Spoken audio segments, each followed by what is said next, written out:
Welcome friends. आज की video में हम देखेंगे एसएससी जीडी एग्ज़ाम जो कि 2026 में चल रहा है, उस एग्ज़ाम पैटर्न के आधार पे हमारे द्वारा यह सेट तैयार किया गया है। दोस्तों, इस सेट से आपके एग्ज़ाम में 3 से 5 मार्क्स तक पूछे जाने की संभावना है, इसलिए जितना हो सके इस वीडियो को आप अपने दोस्तों में भी शेयर करें। तो चलिए मैं इस वीडियो को शुरू करता हूँ। आज का हमारा पहला प्रश्न है, शुष्क बर्फ क्या है? तो शुष्क बर्फ दोस्तों एक ठोस कार्बन डाइऑक्साइड होता है, यानी कि CO2 होता है। इस प्रश्न का आप व्याख्या देखेंगे कि यह बिना तरल बने सीधे गैस में बदल जाती है। हमारा अगला प्रश्न है कि सार्क का मुख्यालय कहाँ स्थित है? तो सार्क का मुख्यालय काठमांडू में स्थित है। इस प्रश्न का आप व्याख्या देखेंगे कि इसकी स्थापना 1985 में हुई थी और इसमें 8 सदस्य देश हैं। हमारा अगला प्रश्न है, भारत का नेपोलियन किसे कहा जाता है? तो दोस्तों, भारत का नेपोलियन जो है समुद्रगुप्त को कहा जाता है। इसे आप ट्रिक से भी याद कर सकते हैं। दोस्तों, भारत 3 तरफ से समुद्र से घिरा हुआ है, इसीलिए समुद्रगुप्त कह सकते हैं। दोस्तों, यह ट्रिक है, आप अच्छे से याद कर लेंगे। हमारा अगला प्रश्न है, उससे पहले इस प्रश्न का आप व्याख्या देखेंगे कि उनकी निरंतर सैन्य जीत के कारण इतिहासकार BS स्मिथ ने उन्हें यह उपाधि दी थी। हमारा अगला प्रश्न है कि ग्रैंड ट्रंक रोड का निर्माण किसने कराया था? तो दोस्तों, यह शेरशाह सूरी के द्वारा करवाया गया था। हमारा इस प्रश्न का आप व्याख्या देखेंगे कि यह सड़क बांग्लादेश से अफगानिस्तान के काबुल तक जाती है। हमारा अगला प्रश्न है कि वर्तमान में भारत के मुख्य सूचना आयुक्त कौन है? तो दोस्तों, वर्तमान में मुख्य सूचना आयुक्त जो हैं राजकुमार गोयल जी हैं। इस प्रश्न का आप व्याख्या देखेंगे कि श्री राजकुमार गोयल ने हीरालाल सावरिया के स्थान पर यह पद ग्रहण किया था। हमारा अगला प्रश्न है कि ब्रिक्स का मुख्यालय कहाँ स्थित है? तो दोस्तों, ब्रिक्स का मुख्यालय संगाही चीन में स्थित है। इस प्रश्न का आप व्याख्या देखेंगे कि ब्रिक्स अपना बैंक है जिसे न्यू डेवलपमेंट बैंक कहते हैं, इसका मुख्यालय संघाई में है। हमारा अगला प्रश्न है कि सफ़ेद हाथियों की भूमि किसे कहा जाता है? तो दोस्तों, सफ़ेद हाथियों को भूमि कहा जाता है थाईलैंड को। दोस्तों, यदि आपको वीडियो अच्छा लग रहा हो तो इस वीडियो को लाइक जरूर करते चलें। हमारा इस प्रश्न का आप व्याख्या देखेंगे कि थाईलैंड सफ़ेद हाथियों की पवित्रता और राजकीय शक्ति का प्रतीक माने जाते हैं। हमारा अगला प्रश्न है, वर्ष 2026 में पद्मश्री से सम्मानित हारे कला हजबा का संबंध किस क्षेत्र से है? तो दोस्तों, इसका जो संबंध है, यह संबंध है साहित्य और शिक्षा के क्षेत्र से। इस प्रश्न का आप व्याख्या देखेंगे कि कर्नाटक के सतेर बेचने वाले हजबा ने अपनी कमाई से गांव में स्कूल बनाया, जिसके लिए उन्हें सम्मानित किया गया। हमारा अगला प्रश्न है कि 79वें बाफ्टा अवार्ड 2026 में सर्वश्रेष्ठ अभिनेत्री का पुरस्कार किसने जीता?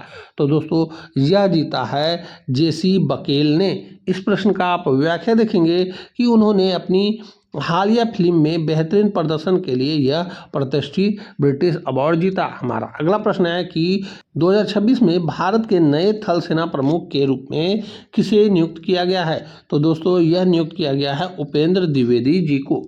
हमारा अगला प्रश्न है कि संयुक्त राष्ट्र संघ का मुख्यालय कहाँ स्थित है? तो संयुक्त राष्ट्र संघ का मुख्यालय जो स्थित है दोस्तों, यह न्यूयॉर्क में स्थित है। इस प्रश्न का आप व्याख्या देखेंगे कि इसकी स्थापना 24 अक्टूबर 1945 को हुई थी। हमारा अगला प्रश्न है, सफ़ेद हाथियों का देश किसे कहा जाता है? दोस्तों, यह क्वेश्चन रिपीट हो गया है कि थाईलैंड में स्थित है। इस प्रश्न का आप व्याख्या देखेंगे कि थाईलैंड में सफ़ेद हाथियों को बहुत पवित्र माना जाता है। हमारा अगला प्रश्न है कि वर्ष 2026 में पद्म विभूषण जो भारत का दूसरा सर्वोच्च नागरिक सम्मान है, किसे सम्मानित किया गया?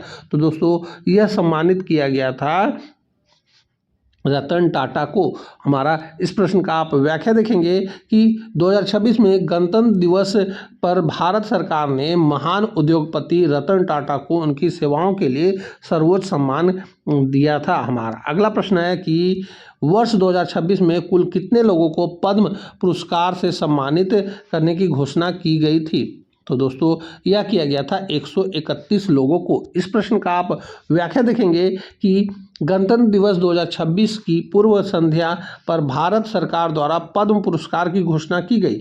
इसे वर्ष कुल 132 हस्तियों को पद्म पुरस्कार के लिए चुना गया है। इसमें से 5 पद्म, 13 जो है पद्म विभूषण और 113 जो है पुरस्कार शामिल है। 113 पद्मश्री पुरस्कार शामिल है। यहाँ पे 131 होगा दोस्तों, ये आप नोट कर लेंगे।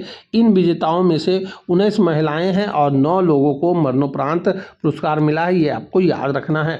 हमारा अगला प्रश्न है 2025 का शांति का नोबेल पुरस्कार किसे प्रदान किया गया है। तो दोस्तों 2025 का शांति का नोबेल पुरस्कार मारिया कोरोना मचाडो को सम्मानित किया गया है। ये आपको याद रखना है। कोरोना में लोग शांत हो गए थे, तो 2025 का जो कोरोना पुरस्कार मिला था शांति पुरस्कार मारिया कोरोना मचाडो को।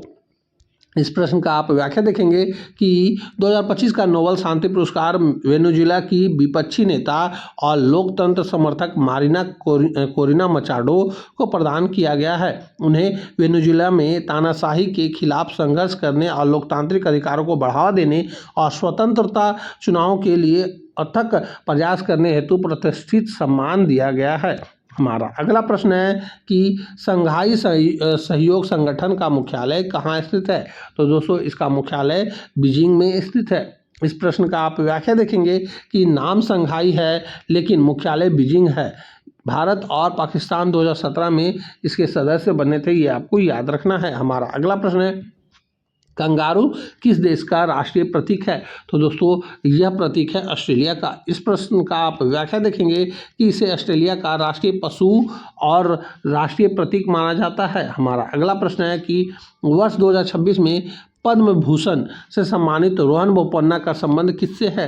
तो दोस्तों रोहन बोपन्ना का संबंध टेनिस से है। इस प्रश्न का आप व्याख्या देखेंगे कि टेनिस के दिग्गज खिलाड़ी रोहन बोपन्ना को उनकी लंबी खेल सेवाओं के लिए पद्म सम्मान से नवाजा गया था। हमारा अगला प्रश्न है कि 79वें ब्रिटिश अकादमी फिल्म पुरस्कार यानी बाफ्टा 2026 में सर्वश्रेष्ठ फिल्म का अवार्ड किसे मिला। तो दोस्तों यह मिला वन बैटल आफ्टर अनदर। इस प्रश्न का आप व्याख्या देखेंगे कि वन बैटल आफ्टर अनदर को सर्वश्रेष्ठ फिल्म का पुरस्कार मिला।